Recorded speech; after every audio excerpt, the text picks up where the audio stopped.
Buenas tardes, doctor. Hola, buenas tardes. Buenas tardes. Pensé que nos iban a demorar más en abrir el host.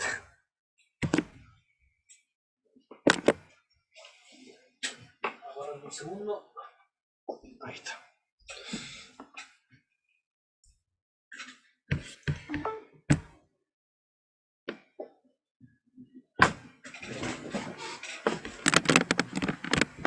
Veo que ya está grabando.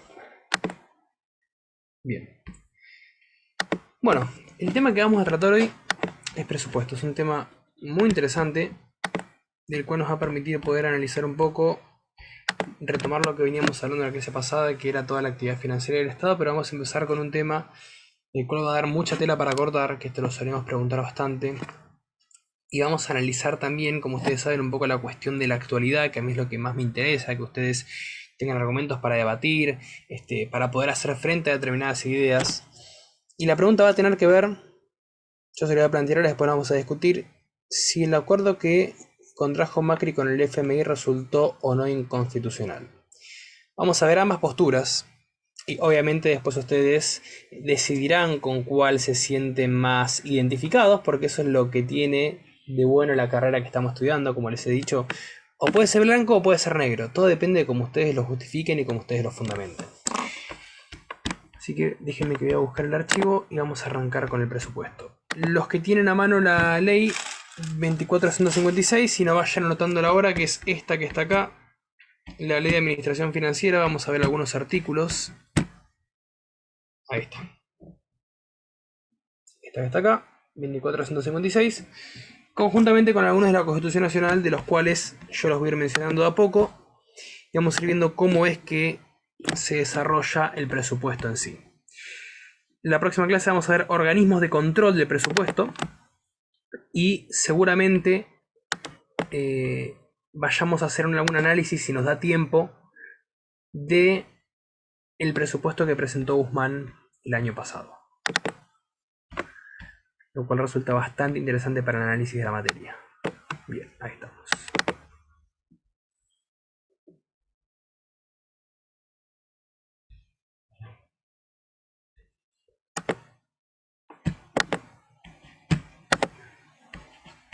Perfecto, vamos para compartir.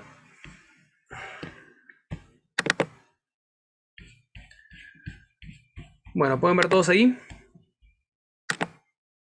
Impecable. Bueno, la cuestión funciona de la siguiente forma.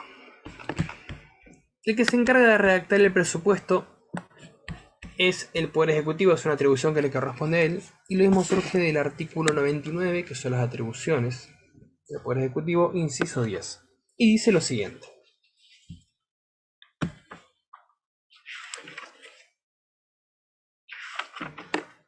Dice, bueno, son atribuciones del presidente. El presidente de la nación tiene las siguientes atribuciones y el inciso 10 dice: supervisa el ejercicio de la facultad del jefe de gabinete de ministros respecto de la recaudación de las rentas de la nación y de su inversión con arreglo a la ley o presupuesto de gastos nacionales. Entonces la cuestión funciona de la siguiente manera.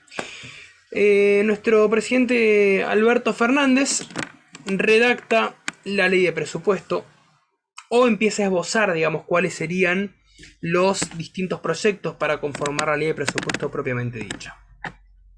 Luego, ¿qué hace? Le corre traslado a la Oficina Nacional de Presupuesto, que es la que se encarga de unificar todos los anteproyectos que se han mandado y dice, bueno, este va a ser el presupuesto que va a regir.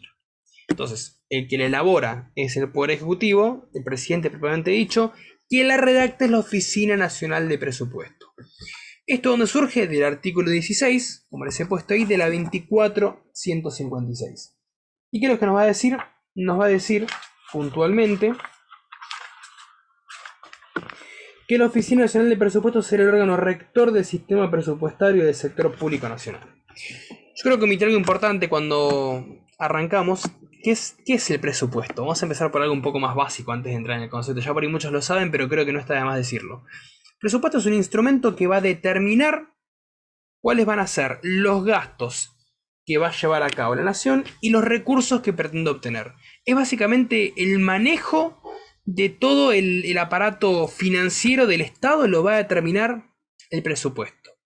Va a decir cuánto se va a gastar, de qué manera, a dónde va a ir destinado ese gasto, qué se va a recaudar, qué inversiones se pretenden obtener. Por eso es tan importante tener el presupuesto detallado y poder diagramarlo bien.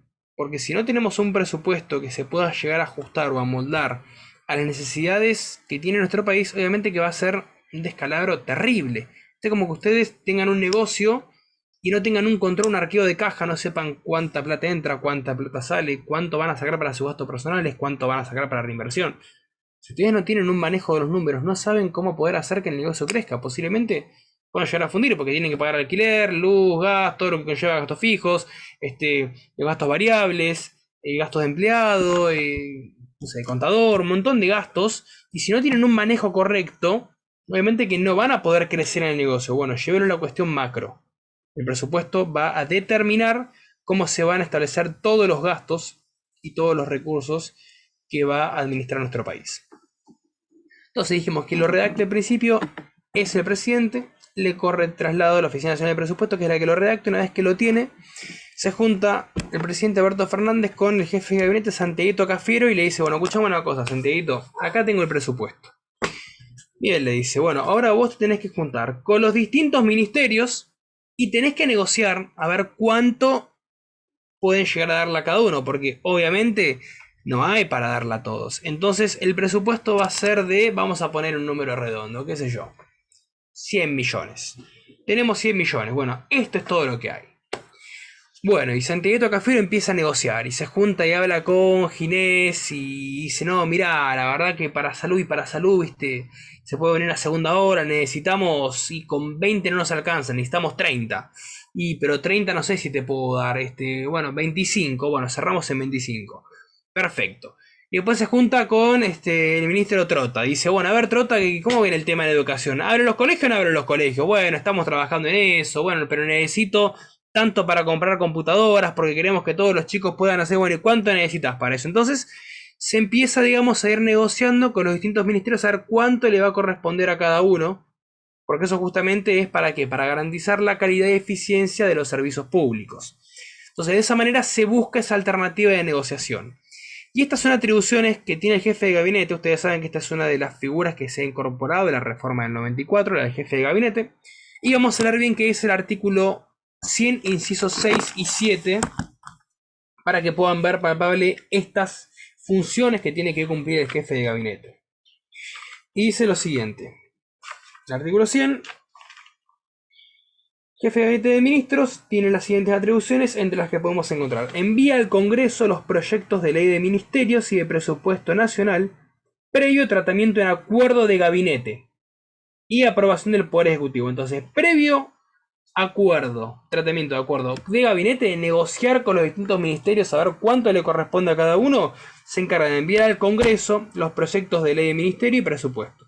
Y el inciso 7 dice hacer recaudar las rentas de la nación y ejecutar la ley de presupuesto nacional. Ya vamos a ver qué quiere decir esto. Entonces, en este plano puntual, la función del jefe de gabinete es clave porque es quien se junta a negociar, obviamente con los lineamientos que le mandó el presidente, cómo es que se va a determinar y a dividir el presupuesto que tiene el Estado, como para poder ver de qué manera se va a repartir entre los distintos ministerios. Bien, una vez que el presidente lo elabora, la Oficina Nacional de Presupuesto lo redacta, el jefe de gabinete lo envía a los distintos ministerios para ver de qué manera puede negociar, vuelve al Poder Ejecutivo y acá va a establecer un plazo que tiene el presidente para presentar ese proyecto de ley de presupuesto al Congreso. Bien, la presentación formal tiene que ser antes del 15 de septiembre. Ustedes me dirán por qué. Bueno, ya saben por qué lo dice la ley, que la 2456 establece que antes del 15 de septiembre se tiene que hacer la presentación formal del presupuesto.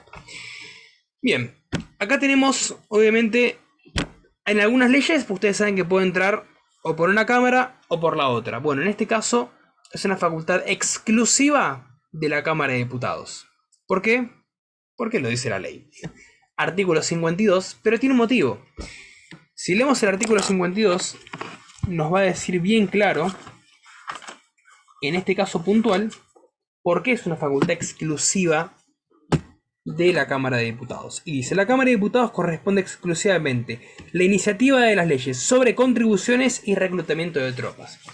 Y claro, si nos ponemos a pensar que en la ley de presupuesto lo que también se está hablando es de cuál es el manejo que se le va a dar a los recursos del Estado, entre los cuales están incluidas las contribuciones de los ciudadanos, es lógico que si los diputados representan a las personas, bueno, sean ellos quienes se encarguen de tratar en primera medida cómo va a ser la ley de presupuesto.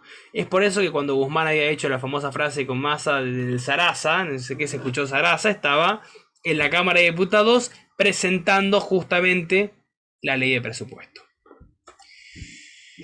Bien, sigamos. Entonces, entra por diputados.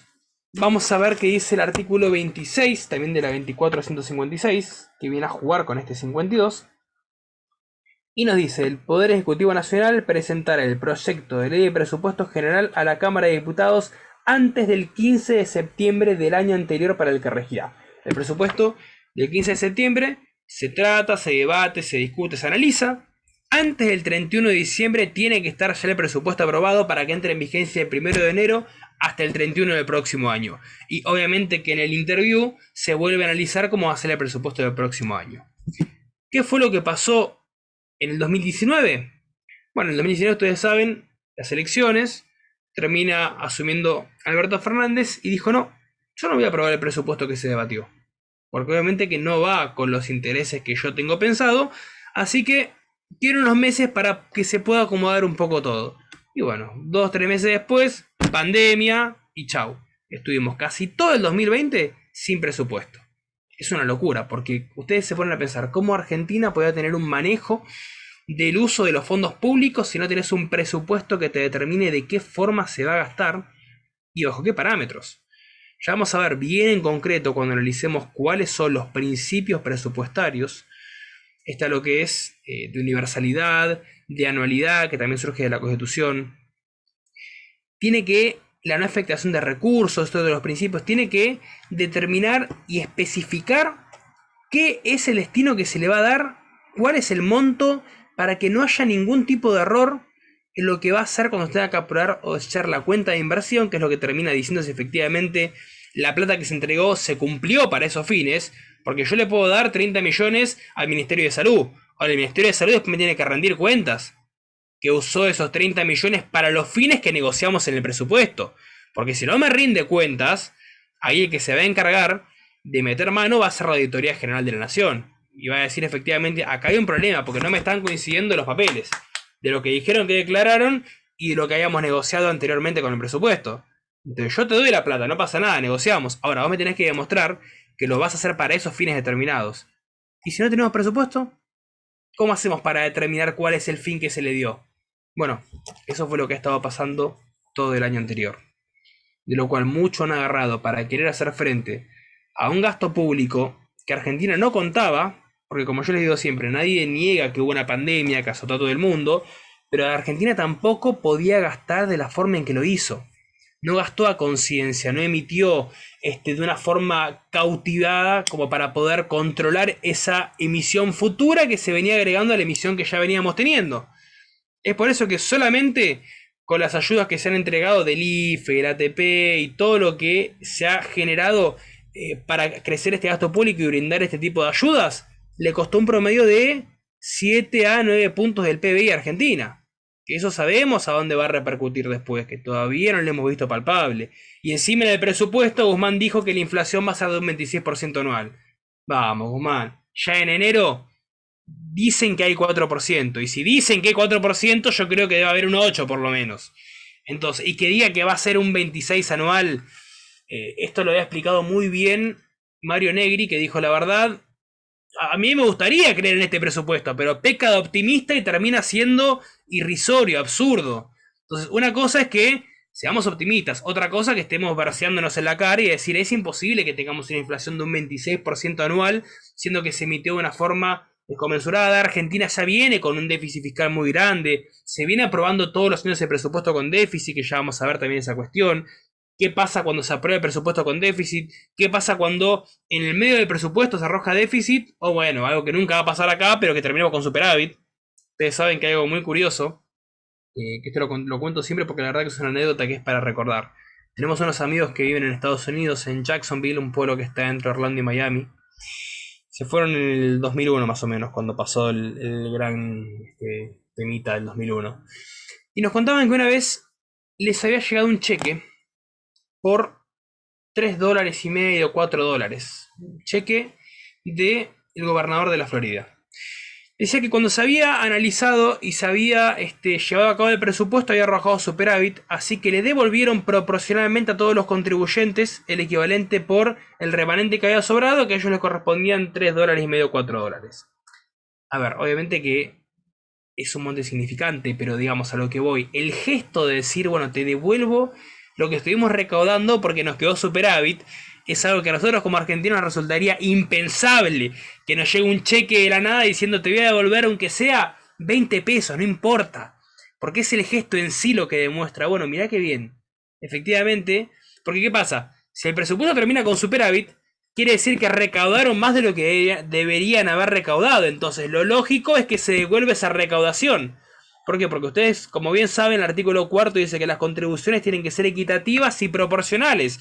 Entonces, si supera ese monto de equidad y proporcionalidad, bueno, se debería volver, algo que nunca va a pasar acá en la vida, pero es como se debería proceder en realidad si tuviéramos transparencia, que es otro de los principios presupuestarios, cosa que no hay. Bueno, entonces volvemos al proceso en sí. Se presenta, en realidad la presentación la debería haber hecho Alberto Fernández, pero lo mandó a Martín Guzmán porque obviamente no creo que tenga mucha idea de cómo era el presupuesto que había armado, porque hasta dudo que lo haya armado él. Pero bueno, se presenta, pasa por diputados, diputados la trata, y acá vienen a funcionar las reglas generales para el tratamiento y promulgación de una ley, que es del artículo 77 al 84 de la Constitución Nacional. Establece cómo tienen que ser las mayorías absolutas, que después de una cámara pasa a la otra cámara, pero acá recuerden que entra por diputados bajo la vigencia del artículo 52 de la Constitución Nacional. Después pasa a senadores, senadores la trata, y después de que la trata a senadores, viene a funcionar el artículo 80, que se lo vamos a leer, que dice lo siguiente. Se reputa aprobado por el Poder Ejecutivo todo proyecto no devuelto en el término de 10 días, que ustedes saben la posibilidad que tiene el presidente para ejercer su derecho a veto. Los proyectos desechados parcialmente no podrán ser aprobados en la parte restante. Sin embargo, las partes no observadas solamente podrán ser promulgadas si tienen autonomía normativa y su aprobación parcial no altera el espíritu y la unidad del proyecto sancionado por el Congreso.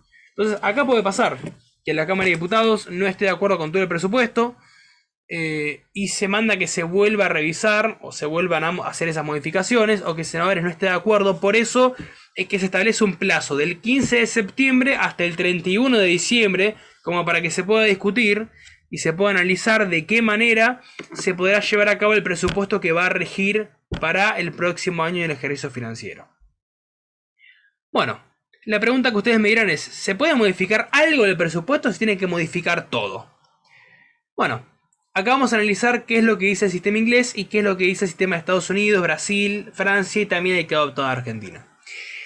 El sistema inglés dice que se acepta o se rechaza en bloque. Es decir, no podés modificar algo puntual del presupuesto, sino que lo tenés que aceptar todo o rechazar todo.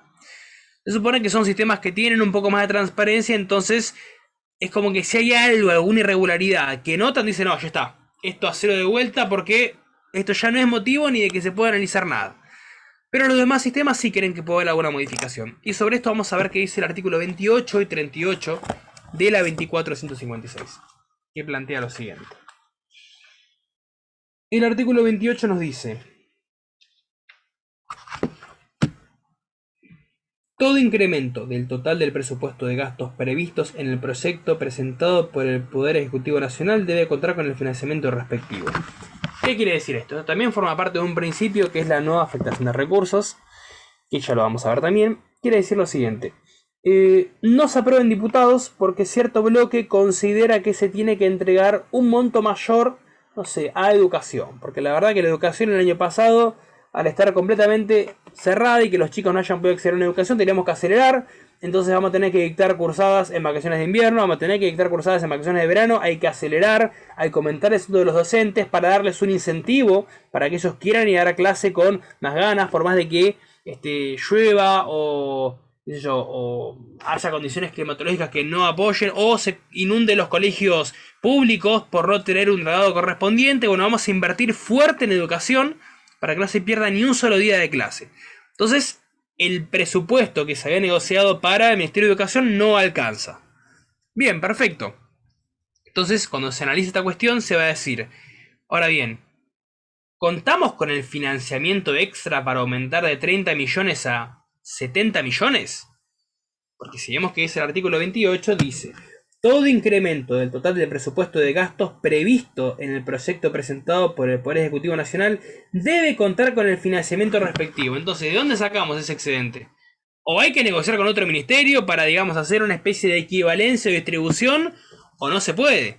Porque si no contamos con el financiamiento, y para eso obviamente que está en constante comunicación el Poder Ejecutivo Nacional, sea el ministro de Economía o el presidente en sí, con la Tesorería General o con el presidente del Banco Central para decir, bueno, escúchame, ¿cómo andamos de reservas? ¿Podemos llegar a usar esa disponibilidad para hacer frente a un aumento de 30 billones en educación? Sí, no, bueno, acá te diríamos, no sé, no hay problema, pero no sería lo ideal. Convengamos en un plano lógico y razonable de cómo se debería manejar. No, mirá, no está la plata, no vamos a emitir, así que busca negociar con otro ministerio porque de acá no podemos sacar más. Ya pusimos todo lo que podemos poner y ya dividimos todos los gastos, o mejor dicho, las reservas que tiene el Estado como para poder distribuir de qué manera se va a llevar a cabo el año financiero. Esa es una de las posibilidades que se puede dar bajo el artículo 28. ¿Y qué es lo que nos dice el artículo 38? Nos dice lo siguiente. Toda ley que autorice gastos no previstos en el presupuesto general debe especificar la fuente de los recursos a utilizar para su financiamiento. Esto es lo mismo. Si se va a aprobar una ley especial, que eso fue un poco lo que pasó, supongamos que el año pasado hubiéramos tenido presupuesto, cosa que no tuvimos, pero supongamos que hubiéramos tenido. Nos cae una pandemia. Y la verdad que tenemos que invertir todo para salud, todo para investigar y producir las vacunas, tenemos que aumentar las camas. Sí, sí, está perfecto, pero ¿de dónde sacamos la plata? Porque el presupuesto lo negociamos el 15 de septiembre del año pasado, el 31 de diciembre se aprobó, estamos rigiendo con ese presupuesto y nos queda en el medio de la pandemia. Algo hay que hacer, bueno, juntémonos a negociar y ver de qué manera se puede reestructurar, pero eso tiene que estar previsto en ley. Porque lo dice el 38, toda ley que autorice gastos no previstos en el presupuesto general debe especificar la fuente de los recursos a utilizar para su financiamiento. ¿Dónde vamos a sacar la plata? Porque no está la plata, o sea, la plata ya está destinada. Ya pusimos efectivamente cuánto es lo que va a ir para cada uno, nos quedó una pandemia, está todo bien, no digo que no atendamos a los gastos de la pandemia, pero hay que hacer una distribución de ingresos, hay que redireccionar los gastos que tenemos. Dejemos de darle prioridades a ciertas cuestiones como por ejemplo, qué sé yo, el estudio y el manejo espacial, busquemos la alternativa de dejar ciertas cuestiones de lado y empecemos a abocarnos a hacer frente a la pandemia con gastos que podemos posponer para más adelante y hacer frente a esto ahora. No emitir de la manera en que se emitió, creyendo que la solución a todos los conflictos es la emisión. Porque como ya les he dicho, si la emisión es la solución, ¿por qué no terminamos pagando la deuda que tenemos con emisión monetaria? Y ya está, solucionamos todo el déficit Argentina. Bueno, no lo hacen porque saben que tiene algún tipo de consecuencia. Bueno, pero ¿por qué tiene consecuencias para eso y no tiene consecuencias para ofrecer una ayuda económica a un país que fue azotado por la pandemia? ¿No estás aumentando la base monetaria? Es exactamente lo mismo, solamente que le dan otra dirección distinta. Entonces, si se hubiera tenido un gabinete mucho más ordenado, donde se hubiera mostrado un consenso un poco más lógico y razonable, y hubiera dicho, bueno muchachos, está todo bien, vamos a hacer frente a esta cuestión, no podemos seguir aumentando la base monetaria, no podemos seguir aumentando el gasto público, vamos a redireccionar con los ministerios que tenemos, a ver de qué manera podemos hacer frente a esta cuestión sin incurrir en un gasto extra que termine generando a largo plazo una inflación mayor de la que venimos teniendo. Entonces, recuerden el 28 y el 38 son dos artículos importantes dentro de la 24, 156 que nos dicen de qué manera se podría llegar a modificar bajo estos términos el presupuesto en caso de que haya algún tipo de aceptación u rechazo por alguna de las cámaras. Bien, Y acá tenemos las posibles alternativas. Se aprueba el presupuesto. Bien, hay dos opciones. Si se aprueba el presupuesto, comienza su ejecución y ya se tiene todo armadito, divino, esbozado para que a partir del 31 empiece a correr. No se aprueba el presupuesto. No nos ponemos de acuerdo, la verdad es que no hay caso y no podemos llegar, por más de que se hayan hecho modificaciones, a aprobar el presupuesto. ¿Qué hacemos? Bien. Hay dos opciones, dos modelos. Uno se llama duodécimos o dosavos provisionales y otro se llama reconducción del presupuesto. Argentina utiliza el sistema de reconducción del presupuesto. Pero ¿por qué yo les puse los dos acá? Porque es muy curioso que el año pasado estuvimos usando duodécimos o dosavos provisionales. Porque supongamos que es como si no se hubiera aprobado el presupuesto el año pasado, porque no hubo presupuesto. Entonces, ¿qué es lo que nos dice el sistema de duodécimos o dosavos provisionales? Autoriza al Poder Ejecutivo a realizar gastos o recaudar mensualmente a cuenta del presupuesto pendiente de aprobación. Este es como el famoso, bueno, yo te fío y después me pagás. Pero esto pasa con un país que tiene transparencia a nivel fiscal, donde vos podés decir, bueno, por alguna cuestión no nos pusimos de acuerdo, no importa, tratamos de gastar lo menos posible a cuenta, creemos en la transparencia de las instituciones, en la moralidad de que no se va a hacer un gasto excesivo, y no como lo que había pasado con el tema de la famosa compra de bolsas de cadáveres de 90 millones, cuando somos 44,5 millones de argentinos que nos teníamos que morir 2 veces encima. Y hay que ver cuánto en realidad han declarado, porque una cosa es lo que figuró, otra cosa es lo que efectivamente pasa. Entonces, al hacer ese tipo de cosas, o los alcoholes gel que habían comprado por un precio irrisorio, los test en China que habían comprado defectuosos, esas cosas no pasarían si tuviéramos un presupuesto que determina, vos no podés gastar en esto. Porque si vos querés gastar en esto, tenés que ver si efectivamente contamos con el financiamiento respectivo, porque si no contamos con el financiamiento no podés gastar.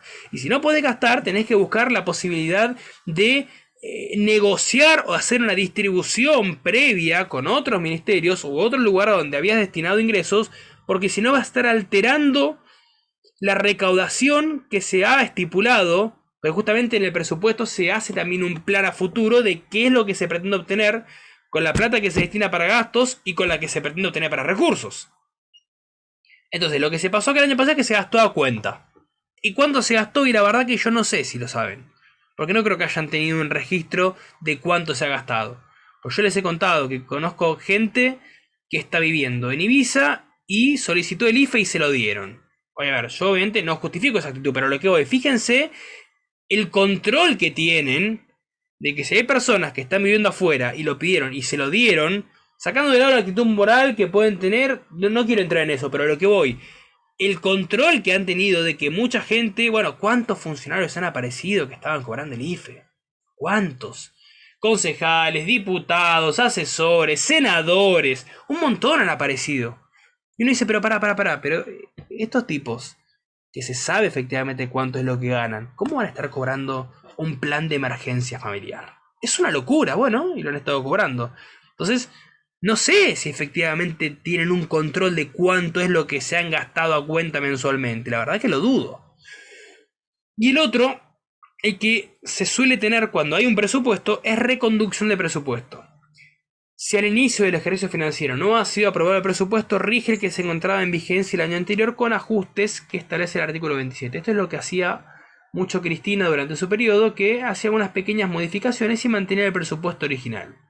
No hacía mucha variación, no tenía ganas de juntarse a negociar y a pactar cosas nuevas, entonces iba haciendo agregados distintos porque obviamente hay objetivos que ya se han cumplido, hay otras obligaciones que ya se han pactado, entonces obviamente hay que redireccionar cierta parte del presupuesto, un poco hay que modificarlo, pero usás la base y el esqueleto lo mismo. Vamos a ver qué es lo que nos dice bajo estos lineamientos el artículo 27. Nos dice lo siguiente.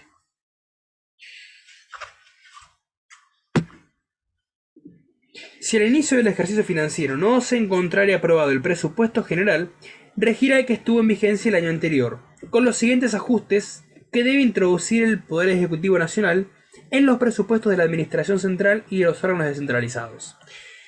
Entonces acá tenemos por un lado el presupuesto de recursos y el presupuesto de gastos. El presupuesto de recursos, ¿qué es lo que debe analizar cuando se lleva a cabo la reconducción? Eliminar los rubros de recursos que no puedan ser recaudados nuevamente, porque ya se recaudaron, lógico. Suprimir los ingresos provenientes de operaciones de crédito público autorizadas en la cuantía en que fueron utilizadas, porque también ya fueron adquiridos los ingresos, es bastante obvio. Excluir los excedentes del ejercicio anterior que corresponden al ejercicio financiero antes mencionado en el caso de que el presupuesto que esté ejecutando hubiera previsto su utilización. Es básicamente modificar los rubros que ya se han acordado o ya se han conseguido finalizar para incluir los nuevos. Y en el presupuesto de gastos dice algo muy similar. Eliminará los créditos presupuestarios que no deban repetirse.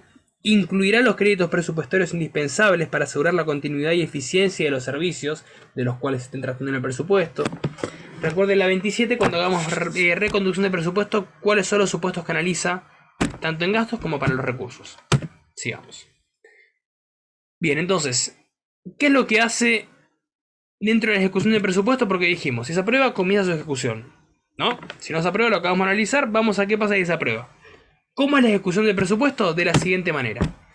El Poder Ejecutivo decreta la distribución administrativa del presupuesto de gastos. Es la orden de distribución. Dice, bueno, ya está. Vamos a empezar la ejecución del presupuesto. Yo voy a dictar la orden y le voy a correr traslado al jefe de gabinete para que ya le dé esta orden de distribución a los distintos ministerios con los que nos hemos reunido y de esa forma poder empezar a llevar la repartija. Entonces, el presidente decreta la orden de distribución, se la da a Santiaguito Cafiero. Y Santiaguito Cafiero, como ustedes recuerdan, en el artículo 6, el inciso 7, decía de forma expresa, vamos a repetirlo de vuelta, acá, no había ido. Hace recaudar las rentas de la nación y ejecuta la ley de presupuesto nacional. Entonces, formularé una pregunta en la mesa. ¿Quién ejecuta la ley de presupuesto nacional? El jefe de gabinete. Previa decreto de la administración o previa orden de distribución que dicte el presidente. Perfecto. Esta orden de distribución o orden de disposición de dar los fondos es una atribución que tiene el jefe de gabinete.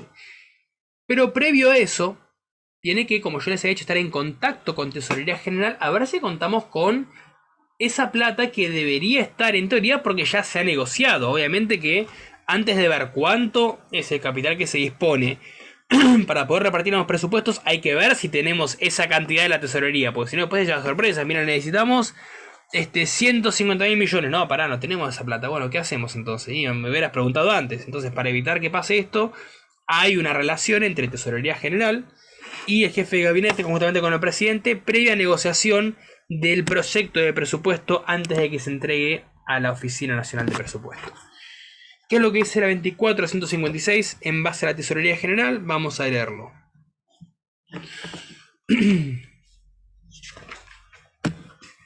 Nos dice el artículo 21, para la Administración Central se considera como recurso del ejercicio todos aquellos que se prevén recaudar durante el periodo en cualquier organismo, oficina o agencia autorizada a percibirlos en nombre de la Administración Central. Y después vamos a pasar a las 73 y 74, que nos dice lo siguiente.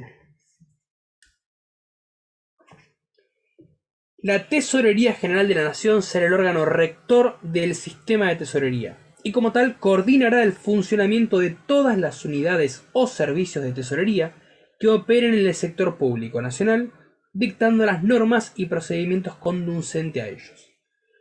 El artículo 74 nos dice sobre qué va a tener competencia la tesorería.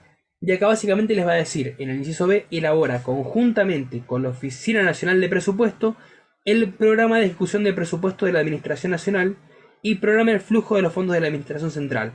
Entonces, conjuntamente con la Oficina Nacional de Presupuesto, que ustedes como ya han visto adelante, es la que se encarga de redactar el presupuesto, pero tiene que estar en contacto con la tesorería para ver, como les dije, efectivamente si contamos con el financiamiento respectivo para poder hacer frente a este proyecto que todavía estamos debatiendo. Es por eso que es interesante la relación y el contacto que tiene la tesorería juntamente con la Oficina Nacional de Presupuesto. Recuerden que la tesorería es el órgano rector del sistema de tesorería. Bien, sigamos. Bueno, acá vienen las distintas etapas de ejecución del presupuesto. La primera, como vimos, es que se decreta la distribución administrativa del presupuesto de gastos. Una vez que tenemos la distribución previa orden de disposición o posterior orden de disposición del jefe de gabinetes, lo que tenemos es el compromiso.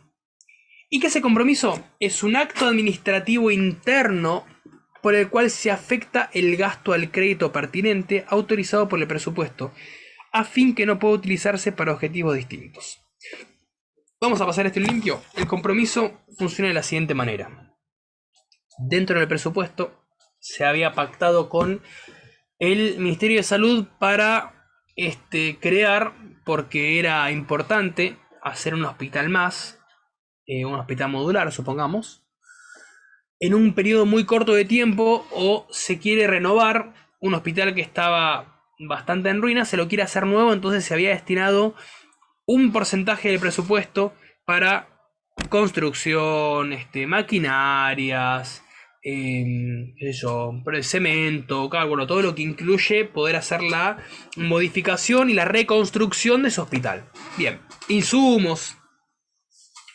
El compromiso es el acto por el cual ese gasto va a quedar afectado a los solos fines y efectos de todo lo que conlleva la modificación de ese establecimiento. No va a ser utilizado para otra cosa. Entonces, cuando el jefe de gabinete tiene el acto de disposición, va a tesorería y dice: acá tengo el acto de disposición. Perfecto. ¿Está la plata? Sí, está la plata. Bien, genial. Ahora yo voy con esto y voy a hablar a salud. Bueno, acá tengo la orden de disposición para que vos vayas con esto y compres los materiales, le pagues a los trabajadores. Listo, perfecto. Pero escúchame, esto es ni un peso más ni un peso menos. Es lo que previamente hablamos, es lo que vos me dijiste que necesitabas para hacer esto. Sí, sí, sí, sí, ningún problema. Listo, genial. Eso viene a ser el compromiso. Vamos a ver entre los artículos que figuran acá de la 2456, 31, 32 y 33 que nos dice al respecto. 31 nos dice: se considera gastado un crédito y por lo tanto ejecutado el presupuesto de dicho concepto cuando queda afectado definitivamente al devengarse un gasto. La reglamentación establecerá los criterios y procedimientos para la aplicación de este artículo y corresponderá al órgano rector del sistema de regulación de los demás aspectos conceptuales y operativos que garanticen su plena vigencia. El órgano rector, recuerden que es la tesorería. Pero acá se lo dice clarito. Es la afectación que se da sobre ese acuerdo o sobre ese acto de disposición que ya estuvo previamente acordado y consensuado. Vamos al devengamiento ahora. El devengamiento es el acto que establece con exactitud el importe y la cantidad del gasto por la liquidación y la emisión del orden de pago. También entra a jugar el 31. ¿Esto qué quiere decir? Bien, perfecto. Yo ya te di para que vos negocies con los distintos trabajadores, para que compres los materiales, todo perfecto. Listo. Terminamos la obra. Mirá, acá está. Yo acá te muestro que efectivamente se hizo esto. Se hizo la obra, ya se pagó y usamos el saldo correspondiente. Entonces, el devengamiento es ese acto donde establece con exactitud el monto del importe de lo que se gastó. Acá tengo todos los recibos. Toma. Vas a ver que ni un peso más ni un peso menos. Listo, perfecto, dámelo. Después lo va a controlar la SIGEN, que es la Sindicatura General de la Nación. Lo va a corroborar la tesorería, la contaduría, la auditoría, a ver que efectivamente estos coincidan con la plata que te dimos. Porque no son 5 comprobantes, imagínense que son muchísimos más. Y de cada uno de los distintos rubros que se han negociado. Entonces, así como se los entrega, listo, esto queda acá. Y después se va a analizar. Los distintos organismos de control van a ver si efectivamente lo que vos me estás dando corresponde con lo que habíamos acordado previamente. Así es como debería funcionar. Ya vamos a ver que no es tan así. Bien.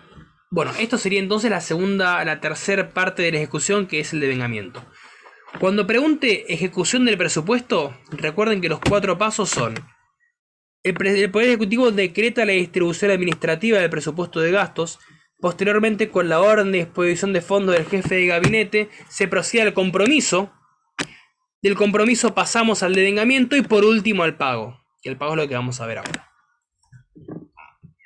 Bien, entonces ya dijimos: orden de disposición, compromiso de devengamiento, pago. El pago, como ustedes saben, es una forma de extinción de las obligaciones. es el acto por el cual la tesorería efectiviza el monto de la orden de disposición. Dicho organismo supervisa las tesorerías de cada jurisdicción. Acá básicamente se va a buscar la plata de la tesorería y la tesorería paga. Eso es lo que conlleva la última etapa de la ejecución del presupuesto, es el pago de los recibos que se han acompañado por la obra que llevó a cabo, supongamos en el ejemplo que les di, el Ministerio de Salud para la creación o reconstrucción del hospital modular. Esas son las etapas de ejecución. ¿Cuánto dura el presupuesto? Acá rige el principio de anualidad. Esto surge del artículo 75, inciso 8, que es otro de los agregados muy novedosos que tiene la reforma del 94, y nos dice lo siguiente. Corresponde al Congreso fijar anualmente. La primera palabra que les dice ya parte del principio de anualidad. Corresponde al Congreso fijar anualmente, conforme las pautas establecidas en el tercer párrafo del inciso segundo de este artículo, el presupuesto general de gastos y cálculo de recursos de la Administración Nacional en base al Programa General de Gobierno y al Plan de Inversiones Públicas, y aprobar o desechar la cuenta de inversión. Ya vamos a ver bien todo lo que significa esto, pero de momento quédense con que fija anualmente el presupuesto general de gastos y el cálculo de recursos. ¿En base a qué? Al Programa General de Gobierno, que justamente es este que hace el 15 de septiembre. El 15 de septiembre es una presentación formal donde da a entender cuáles son los objetivos. Vamos a leer otro artículo que es muy interesante, de acá de la 2456, para que ustedes vean la importancia que tiene esto. Acá. El 26, recuerden que habíamos visto que establecía que tenía que ser el 15 de septiembre. Les voy a leer un poquito más lo que dicen porque es muy interesante esto. Si ustedes recuerdan, el ministro Guzmán había empezado presentando una serie de filminas donde un poco contaba cómo es que venía la situación previa, cómo es que estamos actualmente, qué es lo que se pretende hacer a futuro. Eso era la presentación del presupuesto, no era el presupuesto propiamente dicho. El presupuesto propiamente dicho es un documento mucho más amplio, mucho más complicado de entender, porque tiene más gráficos, datos, estadísticas. Eso era la presentación.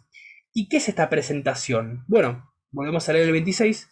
Dice que el Poder Ejecutivo Nacional presenta el proyecto de ley de presupuesto general a la Cámara de Diputados de la Nación antes del 15 de septiembre del año anterior para el que regirá, acompañado de un mensaje, y este era el mensaje que presentó Guzmán, que contenga una relación de los objetivos que se propone alcanzar y las explicaciones de la metodología utilizada para las estimaciones de recursos y para determinar las autorizaciones para gastar, de los documentos que señala el artículo 24, así como las demás informaciones o elementos de juicio que estime oportunos. Por eso después había hecho una ronda de preguntas, donde básicamente no pudo arrojar ningún dato concreto de cómo se iba a obtener esa financiación para determinados rubros que habían quedado un poco a la deriva.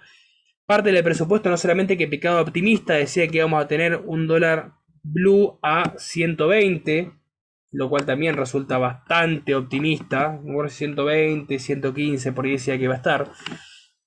Dentro de la distribución que se ha hecho, no analizó ningún tipo de apoyo a futuro que se pueda dar por una posible segunda ola de COVID. ¿Qué quiere decir esto?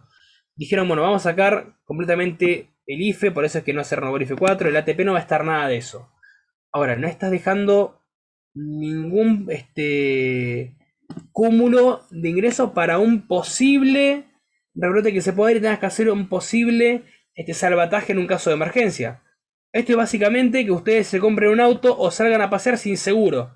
Nada, pero igual no voy a chocar. No, yo tampoco salgo a la calle creyendo que voy a chocar, pero igualmente hay que pagar un seguro, o en la casa, nadie quiere que se le haga prender fuego a la casa, pero igual hay que tener un seguro. Bueno, en este caso, el gobierno salió sin seguro, porque no dejó una posibilidad. Ahora, ¿qué pasa? Sabemos que cuando tenga que hacerse frente a ese gasto, ¿de dónde va a salir la financiación?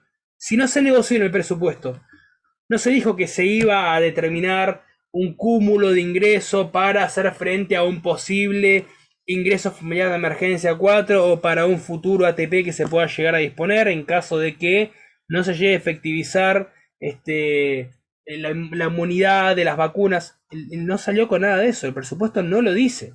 Es como que ya hizo la distribución de gastos y esta cuestión no la trató. Entonces, es como si literalmente salimos este año sin seguro. Porque si llega a haber otra situación como la que pasó el año pasado, no estamos para volver a emitir 7-8 puntos del PBI.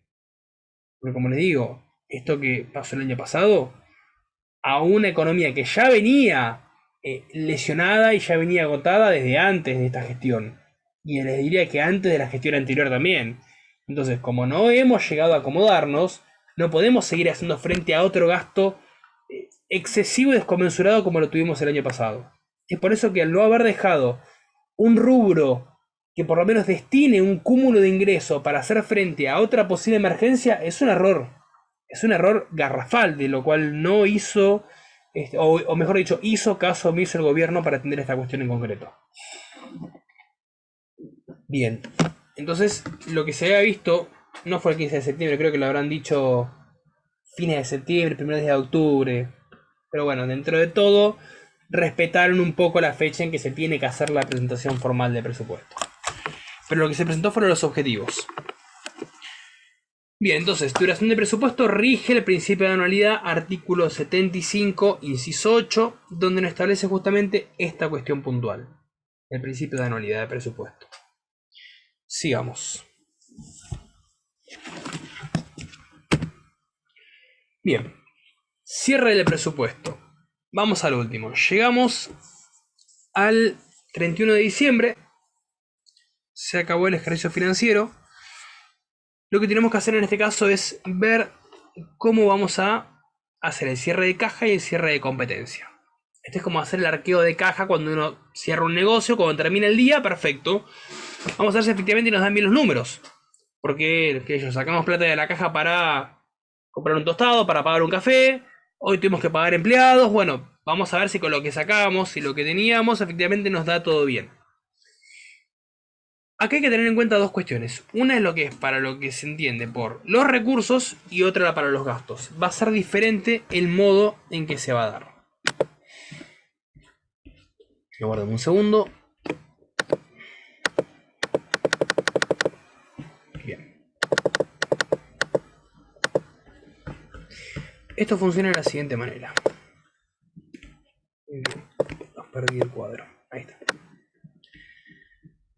Para el cierre de caja se consideran solo los ingresos y erogaciones efectivamente realizadas durante el ejercicio presupuestario. Las cuentas se cierran sin excepción en el término del año financiero, motivo por el cual no puede haber residuos. Lo que no se cobró o pagó se pasa al ejercicio siguiente. Es por eso que coincide con el año calendario. ¿Qué quiere decir esto? Para los recursos que pretende obtener el Estado, rige el cierre de caja. Es decir, que si estipulamos obtener un monto superior o no llegamos a poder hacer frente a cierta recaudación o quedaron algunos asuntos inconclusos en lo que refiere a los recursos que va a obtener el Estado, ya está. Eso se termina ahí, se cierra, porque no va a coincidir sino justamente con otro principio que es el principio de equilibrio. Los gastos y los recursos nos tienen que dar parejos. ¿Por qué? Y porque si recaudamos más de lo que lo gastamos, sería un superávit, entonces ahí el Estado habría incurrido en una falta porque estaría haciendo un abuso de su condición como tal, y si se gasta más de lo que se ahorra, estaríamos en un déficit, entonces también sería problemático. El principio de equilibrio es que tiene que dar tanto los gastos como los recursos, entonces no se puede recaudar más o no se pueden obtener más recursos, se lo que conlleva a las inversiones que pretende hacer el Estado si se llega al cierre del ejercicio financiero, porque en ese caso estaríamos modificando el esquema del presupuesto de cómo se viene llevando a cabo. Entonces, lo que no se recaudó en el ejercicio del año financiero, ya está. A lo sumo se discutirá para el próximo año y veremos de qué alternativa podemos llegar a hacer frente con esa recaudación que ha quedado inconclusa. Pero no puede haber residuos. En materia de recursos no puede haber residuos. No pasa así para los gastos. Para los gastos funciona de otra manera. Se computan los ingresos y gastos originados también con prescindencia del momento en que se hacen efectivos. En este sistema las cuentas no cierran al finalizarse el año, deben quedar pendientes hasta que se liquidan las operaciones comprometidas. El residuo se imputa así al mismo ejercicio en lugar de pasar al siguiente. Es un poquito más complejo, pero vamos a ver de qué manera lo podemos graficar de una forma clara. Vamos a suponer que se estipuló que el IFE se iba a estar pagando hasta mediados de abril, supongamos. Ahora ustedes dirán, con ese sentido no se podría hacer, porque estaría excediendo lo pactado hasta el 31 de diciembre, que es cuando empiece el próximo ejercicio. En este caso, lo que se puede hacer, como es obviamente un gasto, porque eso no es un recurso que le genera un ingreso para acrecentar la recaudación que puede llegar a tener el Estado, de esa forma se puede llegar a quedar residuos de los cuales en el presupuesto anterior se va a empezar a contar con ese residuo que ha quedado pendiente dentro del sistema de gastos. ¿Se entendió más o menos? Sé que es un poquito complicado, pero si no lo repito. Para lo que los recursos no pueden haber residuos. Lo que no se recauda el 31 de diciembre, ya está. Lo analizamos el próximo presupuesto. El próximo año, ese ministerio que se ha visto perjudicado ahora se va a recaudar. Bueno, mira, acá nos quedó esto pendiente. Sería un desperdicio que si ya estuvimos invirtiendo todo esto o nos viene generando un aumento en la recaudación que viene teniendo el Estado, no seguir con esto. Entonces creo que es un tema de lo cual tenemos que seguir para de esa forma poder hacer frente y cumplir con este objetivo que venimos llevando a cabo. Ustedes piensen que hay obras o hay contratos o hay obligaciones que no se hacen de un año para el otro año. Por eso que en esta cuestión puntualmente Perón establecía los planes quinquenales, ciertamente planes a 5 años, y de esa manera buscaba hacer un proyecto, un plan a largo plazo. Hay presupuestos en muchos países que se pueden hacer por más plazos, otros por menos plazos. Nosotros adoptamos, y que por eso es que fue el presupuesto, la anualidad dentro de la materia de presupuesto. Ahora, yo creo que por la forma en que Argentina se termina siendo tan cambiante, deberíamos tener cada 6 meses discutir el presupuesto, a ver si efectivamente se llega a cumplir o no. Pero si les cuesta ponerse de acuerdo en un presupuesto anual, imagínense en 6 meses. Bueno, entonces en materia de caja funciona de esa forma, y en materia de gastos pueden quedar residuos, y cuando se empieza a discutir o analizar el proyecto para tratar el presupuesto del siguiente ejercicio financiero, se va a computar esos residuos que vienen quedando y se va a destinar un porcentaje, primero que nada, para hacer frente a esas obligaciones hasta tanto y en cuanto se terminen por cumplir. Si queda alguna duda, me dicen, si no, seguimos un poco más. Bien, ¿cuál es el cierre para nuestra legislación? Para los recursos se adopta el cierre de caja, que es como les puse acá arriba. Y para los gastos el cierre de competencia. Pero como pueden quedar residuos, se les llama de competencia atemperada. Acuérdense esta palabra, competencia atemperada. Para los recursos funciona el artículo 41 de la 2456, y para los gastos el artículo 42 de la 2456. Bien, esto fue todo lo que es y conlleva al trámite o preparación del presupuesto. Ahora vamos a hablar un poco de los principios presupuestarios, hablar del presupuesto propiamente dicho. Sobre esto acá alguna duda, si alguien tiene alguna duda me avisa, puede sacar el micrófono para hablar, volvemos a repetir sobre esto, si no ya pasamos al otro que era la segunda parte, digamos, de la clase de finanzas. Si no hay duda sobre esto, seguimos. Bien, perfecto. Me encanta que no haya dudas. Entonces ahora dejamos de compartir. Y déjenme que voy a rastrear el otro PowerPoint que hemos visto en la clase anterior.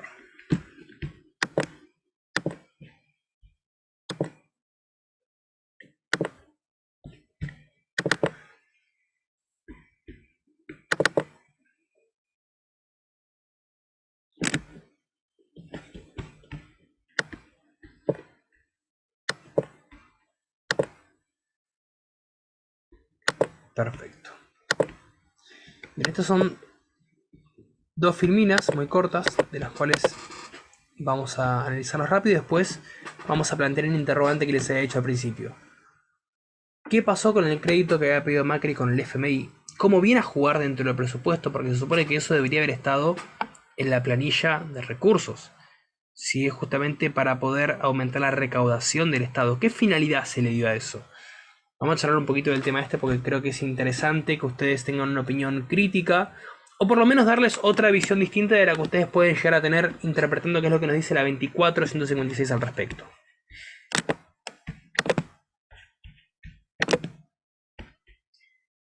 Esto para que vean que soy bastante imparcial, porque así como le pego a algunos, también le pego a otros. Yo soy un naturalista, para mí la ley es una sola y tienen que acatarse a lo que dice. Nos guste o no nos guste, es lo que tenemos escrito. Y si se quiere, bueno, analicen para reformarlo o modificarlo, pero que la Constitución o las leyes que en su consecuencia se dicten para complementarlas terminen siendo, como me dijo el doctor Daniel Sapsay, un catálogo de ilusiones o un catálogo de sugerencias de qué es lo que se podría llegar a hacer. Y a mí la verdad que como abogado me duele, porque yo creo en las instituciones. Y no quiero perderle esa credibilidad que tengo, siendo que se vulnera tanto nuestros derechos, en materia constitucional, en los códigos, en las leyes. Bien, ahora vamos a ir acá.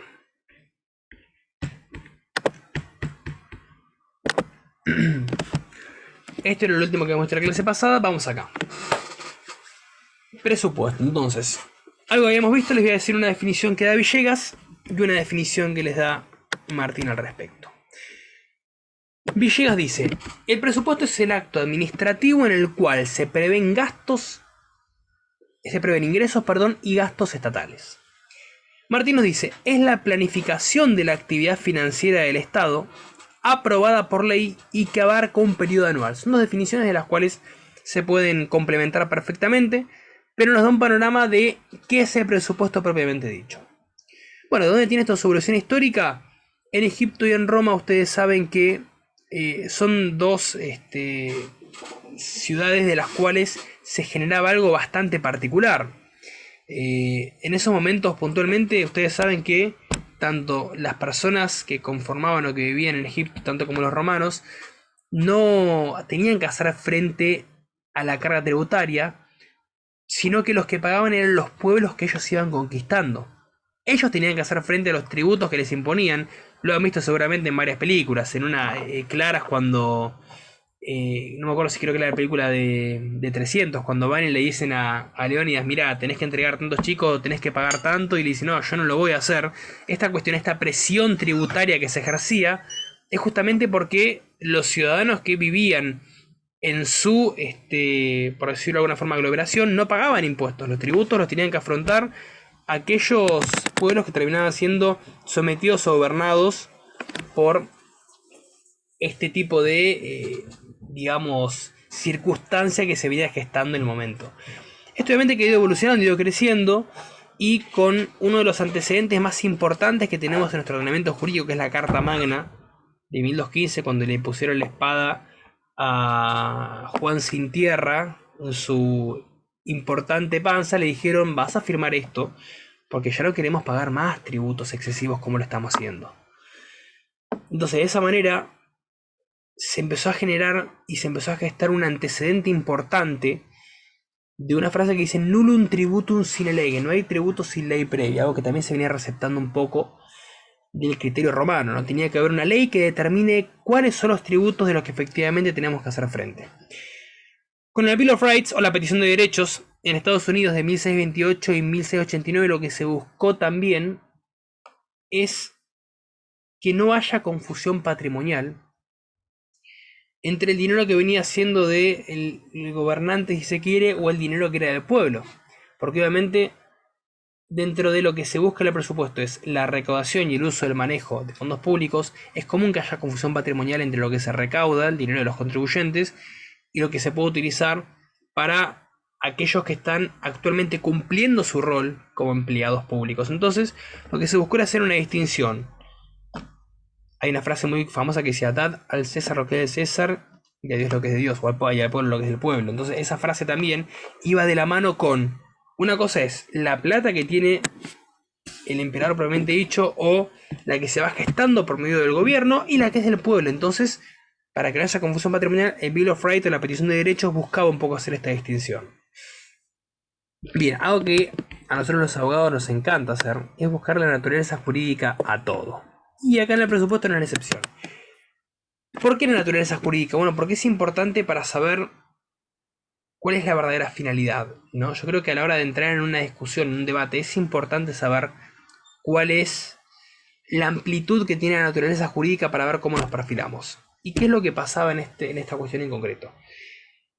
¿Es ley formal o es ley material? Es decir, la ley de presupuesto puede recibir algunas modificaciones, puede ser derogada.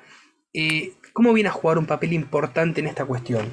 Ustedes saben que la diferencia básicamente radica, se los voy a plantear, con la sentencia. También una sentencia que actúe en sentido formal o en sentido material tiene una diferencia clara, porque en sentido material no puede ser revisable, ya está, hace carácter de cosa juzgada en sentido material. En cambio, cuando una sentencia hace carácter de cosa juzgada en sentido formal, sí puede ser revisable. En este caso lo que se pretendía saber es si el presupuesto era ley formal o ley material, si podía recibir modificaciones o no.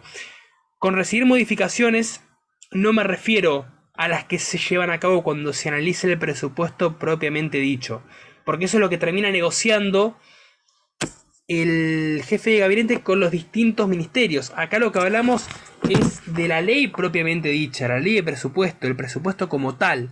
Se puede modificar en todo o en parte, se puede llegar a hacer algunas variaciones a esta ley en puntual. Entonces, ¿cuál es el carácter que tiene esta ley?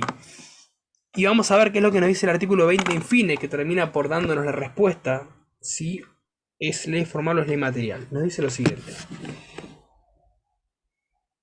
las disposiciones generales constituyen las normas complementarias a la presente ley que regirán para cada ejercicio financiero. Contendrán normas que se relacionen directa y exclusivamente con la aprobación, ejecución y evaluación del presupuesto del que forman parte. Hasta ahí no nos dice nada, pero la respuesta está en el renglón siguiente. En consecuencia, no podrán contener disposiciones de carácter permanente, no podrán reformar o derogar leyes vigentes, ni crear, modificar o suprimir tributos u otros ingresos. Entonces, como no puede reformar o derogar leyes vigentes, ni crear, modificar o suprimir tributos, entendemos que en este caso constituye una ley formal. Bien. Vamos a ver los principios del presupuesto. Los principios del presupuesto un poco ya los hemos estado adelantando a medida que hablamos cuando hicimos todo el análisis de la ejecución y la preparación y demás. Pero es importante que ustedes sepan cuáles son los lineamientos que se debe seguir y qué es lo que no se ha respetado, justamente al no tener un presupuesto del que nos pudiésemos agarrar el año pasado. Primero, el principio de unidad. Surge del artículo 12 de la 2456. Y nos dice lo siguiente: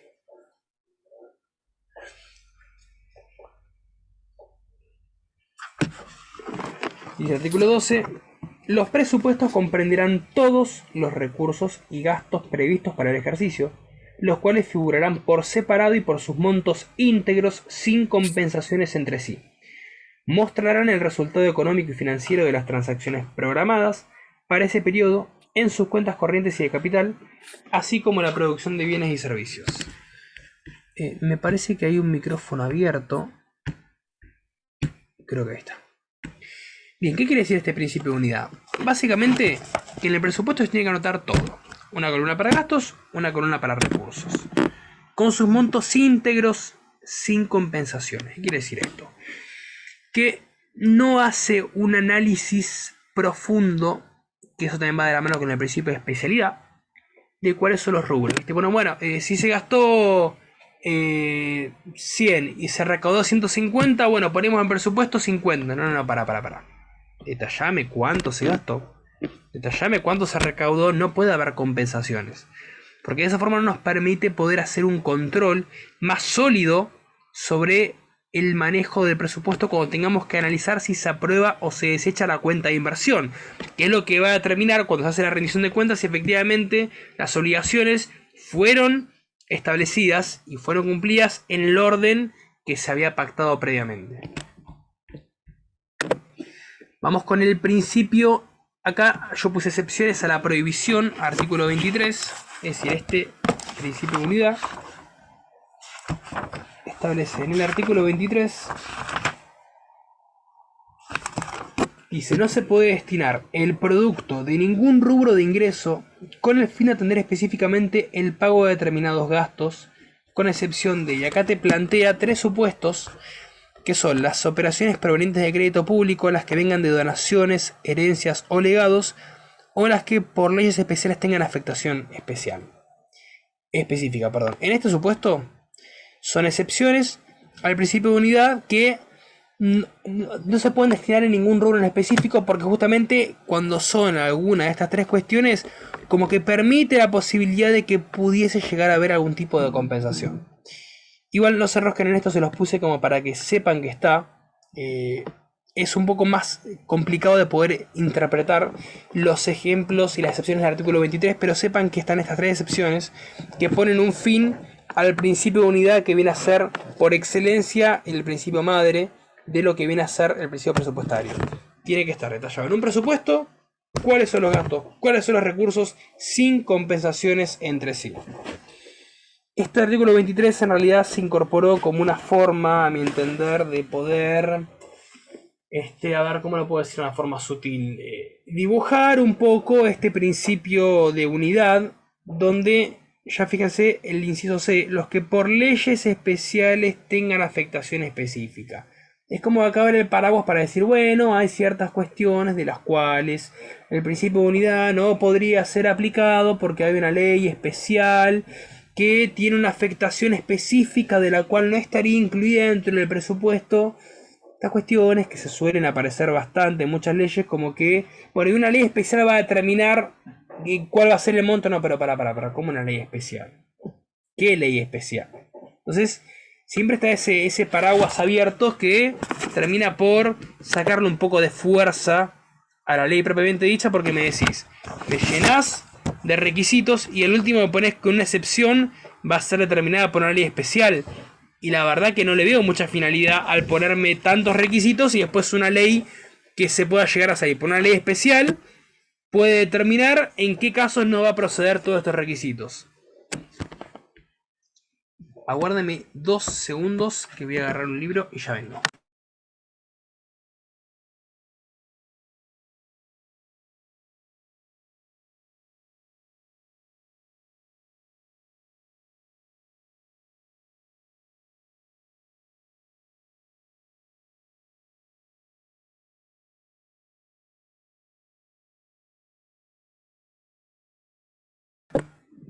Ahí estamos, bien.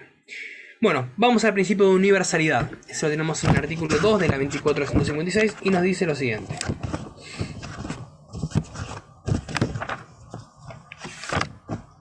Dice, la administración financiera comprende el conjunto de sistemas, órganos, normas y procedimientos administrativos que hacen posible la obtención de los recursos públicos y su aplicación para el cumplimiento de los objetivos de Estado.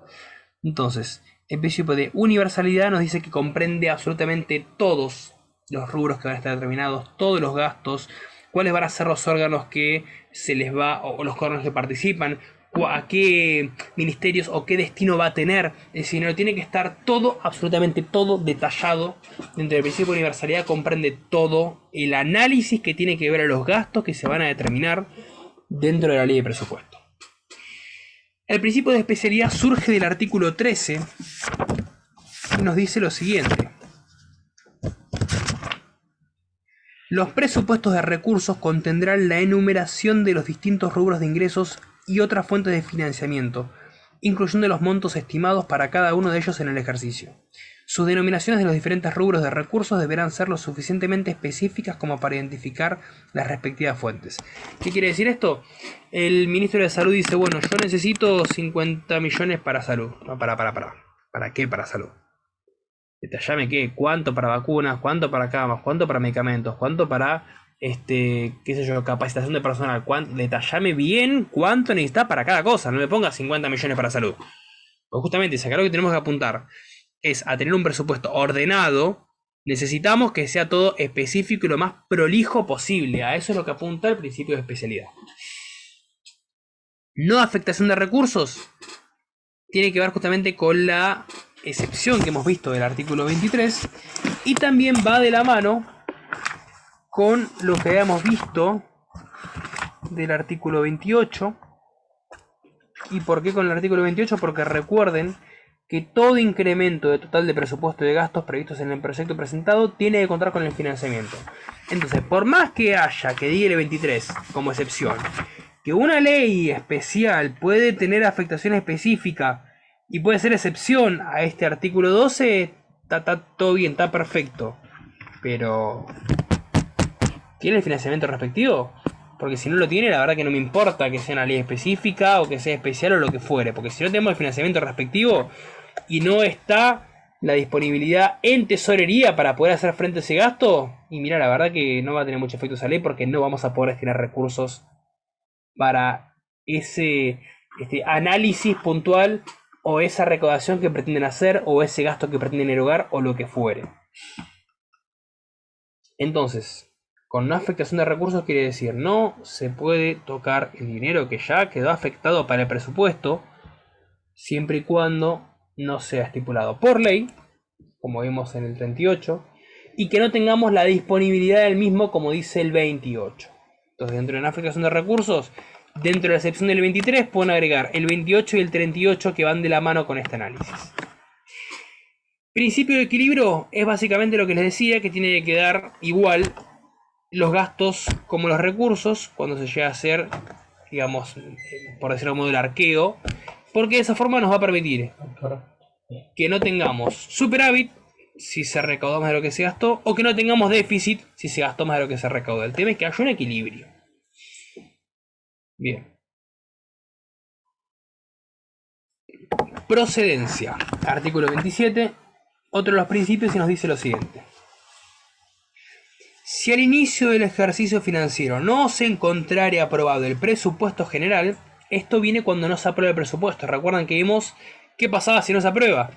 Bueno, acá viene a funcionar el artículo 27.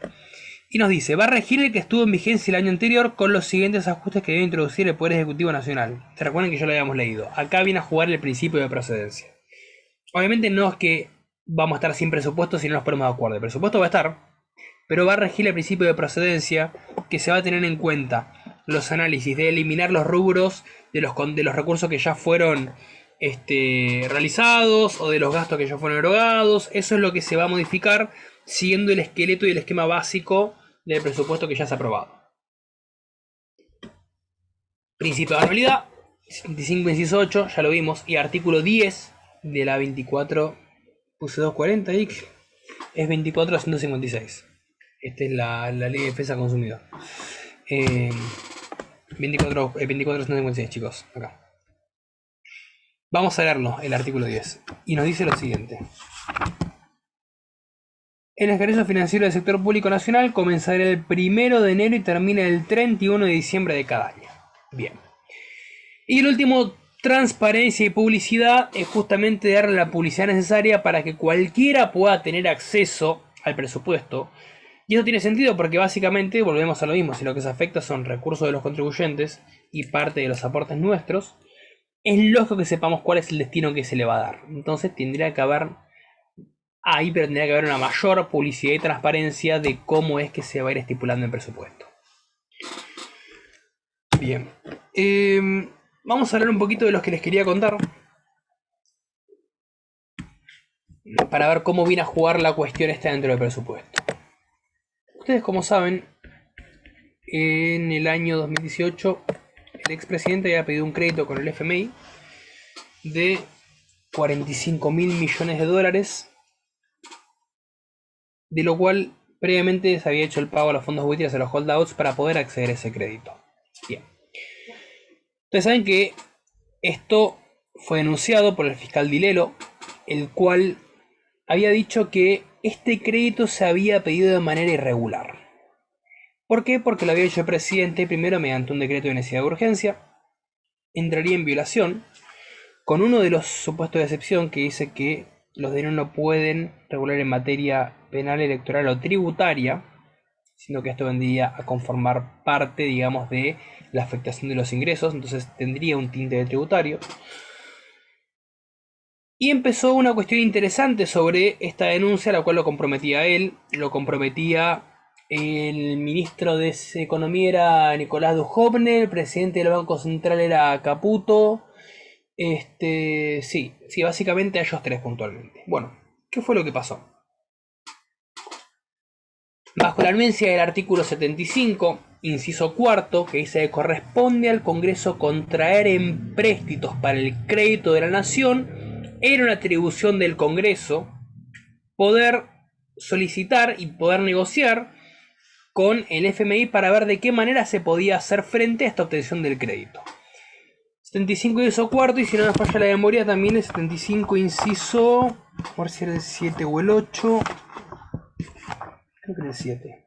Sí, arreglar el pago de la deuda interior y exterior de la nación, otras atribuciones del Congreso. Entonces este fiscal Dilelo denunció, bajo estos dos artículos, que lo que hizo el presidente es subrogarse facultades que no tenía. También en violación al artículo 76 de la Constitución Nacional, que es lo que nos dice: se prohíbe la delegación legislativa en el Poder Ejecutivo, salvo en materias determinadas de administración o de emergencia pública, con plazo fijado para su ejercicio y dentro de las bases de la delegación que el Congreso establezca. Entonces, no puede subrogarse el presidente funciones que le corresponden al Congreso. Y es un poco lo que se había hecho acá. Bien. ¿Cuál fue la respuesta que dio en este caso los imputados? Fue la siguiente: un artículo de la 24 a 156 que parece justificar cualquier accionar que pueda hacer el Poder Ejecutivo y donde, digamos, termina por dejar sin efecto todo lo que la 24 a 156 dice. Se ve reflejado en un solo artículo, y ese artículo es el 60, y dice lo siguiente: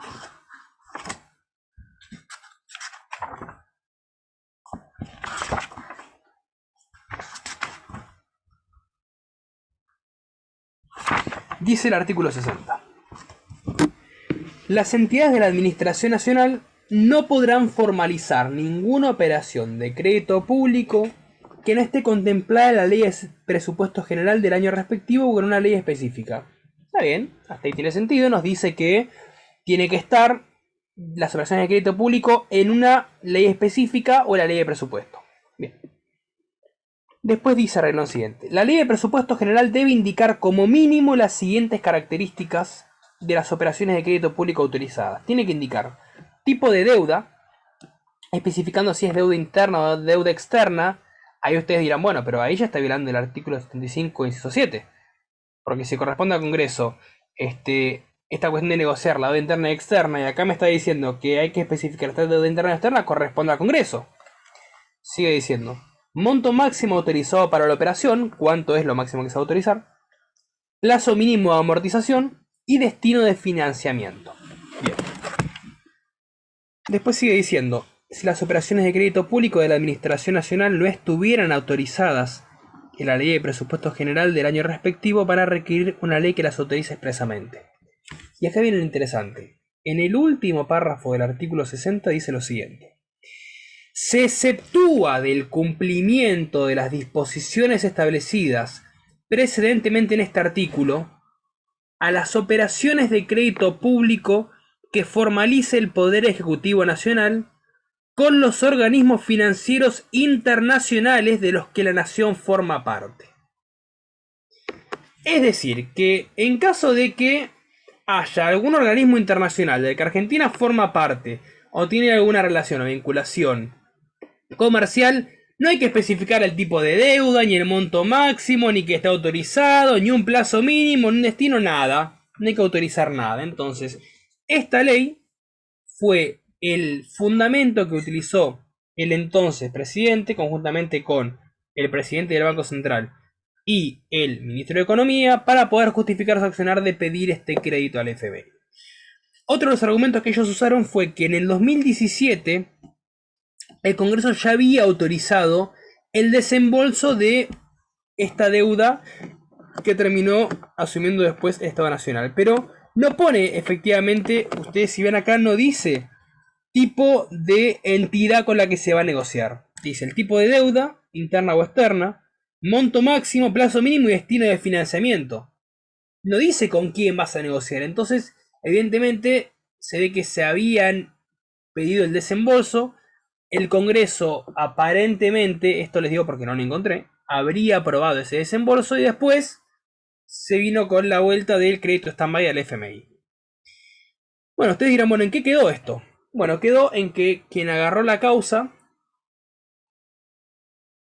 fue el juez Ercolini. El juez Ercolini, para los que no conocen, es una persona que es íntimo del palo de Mauricio. Es una persona que actualmente lleva la mayor cantidad de causas contra Cristina Kirchner y muchas de las personas que forman parte de las causas que están vinculadas con ella. Actualmente había agarrado las causas, muchas de las que tenía pendientes el juez Bonadío. Así que ya fíjense qué determinación pudo haber tomado. Bueno, obviamente que el fiscal Dilelo no se quedó conforme con el decidimiento de la denuncia que se hizo, entonces apeló. Y obviamente que la apelación de Cámara terminó confirmando la decisión del juez de primera instancia. O sea, dijo que acá no había habido ninguna irregularidad, que acá no se estaba violando la Constitución, que acá no tenía que especificarse con qué tipo de organización se había llevado a cabo, que se había negociado anteriormente el desembolso de esa deuda con el Congreso. Entonces, como que no había habido ningún problema, acá no pasa nada, está todo bien. Y obviamente que eso después quedó ahí. Ya está, se apeló a Cámara y Cámara terminó por confirmar lo que había dicho el juez Ercolini de primera instancia. Ahora, a mi entender, y si uno se pone a pensar que el artículo 76 de la delegación legislativa, estos que habíamos visto del 75, se incorporaron en la reforma del 94, y esta ley es del 92, nos daría a pensar que en teoría, y por la supremacía constitucional que conlleva la Constitución Nacional, estaríamos bajo una falta grave donde colisionan dos leyes, una norma superior y una norma inferior. Pero como lamentablemente en este país siempre se suelen hacer las cosas mal, y siempre al no hacer un estudio concreto, se terminan poniendo en colisión varias normas, y puntualmente la década del 90 no fue una década ejemplar. Lo digo no en materia económica, sí lo digo en materia, digamos, de lo que es el Poder Judicial. El Poder Judicial, sí, claro, porque los ministros fueron un desastre, y el Poder Ejecutivo. ¿Y por qué digo esto? Porque cuando ustedes saben que se llevó a cabo el Pacto de Olivos y se terminó aprobando la reforma en 94 con el núcleo de coincidencias básicas, una de las cosas que metieron de llama fueron los DNU, lo cual yo considero que es una de las aberraciones más grandes, que terminó por destruir todo el sistema republicano y la división de poderes que Montesquieu había armado. Y esta ley también se incorporó en ese año. Y al incluir este artículo 60, es como que deja la puerta abierta para decir, bueno, pero cuando el Poder Ejecutivo Nacional necesite pedir financiamiento a algún ente internacional del cual forma parte, no tiene que rendirle cuentas a nadie, lo puede hacer por sí solo. Ahora, a mí me sorprende cómo puede ser que una ley, por más que sea de orden público, pueda tener un orden jerárquico superior a la Constitución Nacional, siendo que acá viola claramente el 75 inciso cuarto, el 75 inciso 7 y el 76 cuando era la delegación legislativa. Pero bueno, con esto les quiero dar a entender que no es de ahora que los jueces analizan la naturaleza jurídica de los casos, sino que analizan la naturaleza política de los casos. Entonces yo les recomiendo que siempre que ustedes se encuentren ante un caso de este tipo, vean si efectivamente no hay alguna vinculación de las personas que llevan a cabo las denuncias, o los jueces que la agarran, qué caso trató anteriormente, qué tipo de relación puede haber, y se van a llevar más de una sorpresa. Porque yo les digo que todos los casos que he estado investigando al respecto, los que estoy llevando con el posgrado que estoy haciendo en la U y demás, hay un claro tinte político de por medio, donde uno le hace pensar, ¿y pero entonces para qué tenemos esto? ¿Para qué tenemos esto? ¿O para qué si al final lo terminan resolviendo todo de otra manera? Tiene toda una inclinación política. ¿Dónde está el respeto por las instituciones? ¿Dónde está la jerarquía constitucional? ¿Dónde están las leyes que nos deberían amparar ante abusos de poder? ¿Por qué se tiene que manejar todo en el plano político y no en el plano jurídico? Porque supuestamente el derecho a una regular conductas sociales, esta regulación tiene que establecer un límite tanto para los ciudadanos como para también las autoridades. Entonces, hay algunas cosas de, como yo les digo, así como tiro para un lado de la balanza, en otras cuestiones también tiro para otro. Yo soy imparcial en el sentido de que para mí el respeto a la Constitución es lo primero. Sí, Vanessa. ¿Fue la primera vez que se utilizó como justificación entre aparte del artículo 60? ¿O fue la primera vez que se pidió así un préstamo por el Poder Ejecutivo? Fue la primera vez que se pidió por un decreto de necesidad de urgencia. Ahí fue la cuestión. Porque esto en realidad debería haber pasado por el Congreso. Pero bueno, a ver, el gobierno de Macri empezó queriendo designar a Rosell y Rosati por DNU, tampoco nos olvidemos de eso, y después lo terminó presentando por el Congreso, se terminó regularizando de otra manera, pero primero los quiso meter por DNU. Entonces, esto no fue algo novedoso. Él también hizo mucho uso de los DNU. Entonces, claro, mi pregunta, cuando vos empezaste a hablar del tema, que se me surgía es cómo se había resuelto antes o cómo antes se llevaban a cabo estas cuestiones. Si antes para pedir un préstamo siempre pasaba por el Congreso y evidentemente la macana se la mandaron. Es que en realidad, a ver, en estos casos siempre hubo una inclinación política. Ustedes fíjense, bueno, yo hace poco subí un video a mis redes donde hablo un poco de lo que es la historia del Poder Judicial.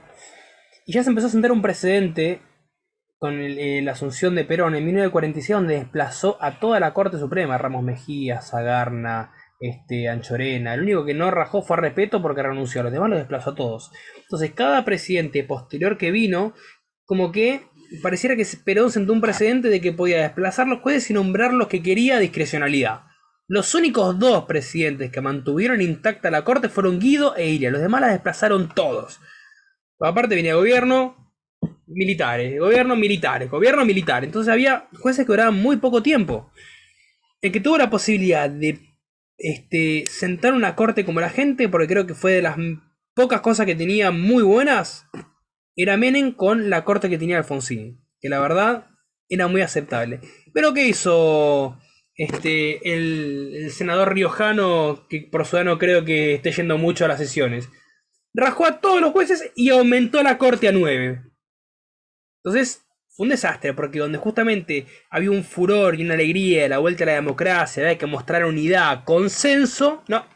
Aumentamos la corte y ponemos todos jueces convenientes, que después fueron los que terminaron por, a ver cómo lo puedo decir de una forma sutil, por reconocer los hechos que se habían cometido durante la época del proceso, terminó por dictar las amnistías y los indultos. Entonces fue una corte bastante complicada la del 90. ¿Y después qué pasa? Bueno, viene todo el lío del 2001 y con la asunción al final y consolidarse una estabilidad mediana con Néstor, ¿qué hizo? Juicio político a Julio Nazareno, a Molineo Connor, a Bogiano, otra vez sacamos a todos y lo metemos a Faroni, a Argibay, y ahí empezó la corte de Néstor.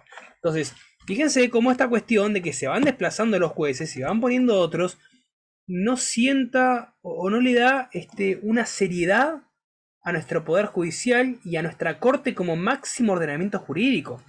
Yo los invito a que ustedes busquen fallos y vean si alguna vez pueden encontrar un voto de jueces que mencionen otros fallos anteriores o de otros jueces. Es como que ellos quieren ser pioneros en todo.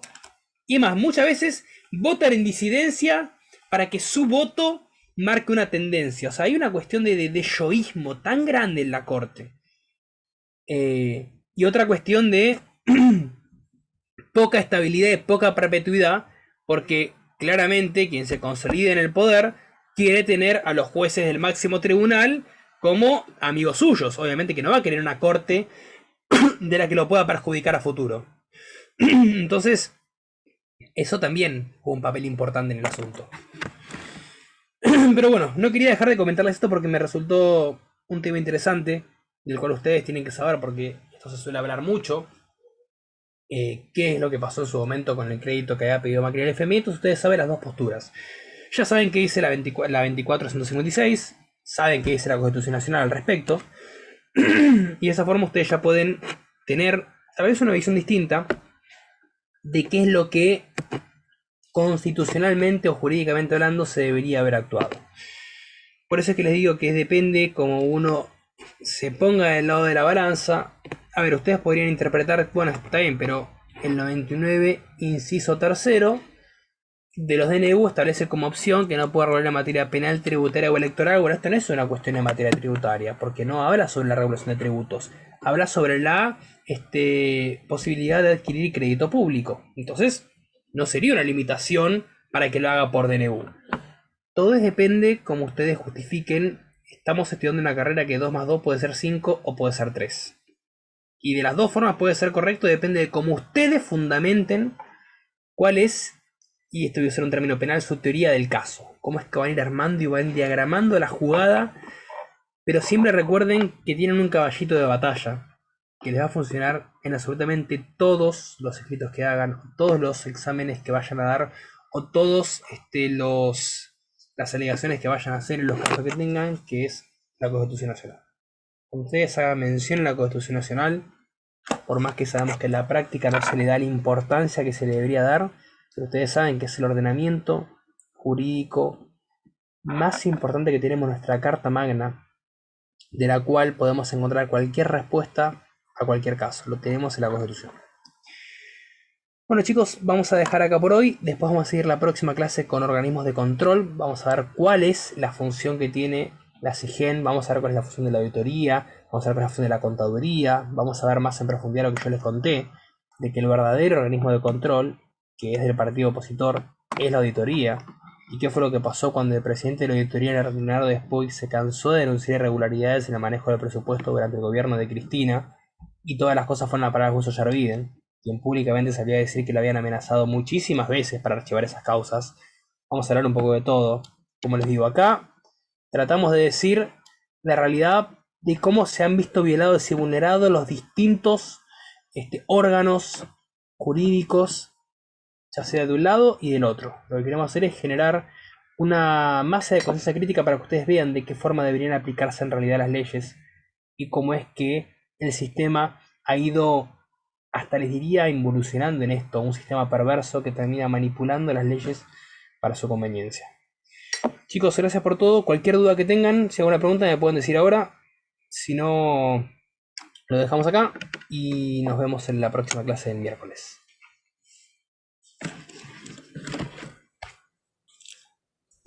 Gracias, hasta luego. Muchas gracias, hasta luego. Por favor, chicos, ustedes. Chao, hasta luego. Muchas gracias, profe. Hasta luego. Hasta luego. Gracias, hasta luego. Hasta luego.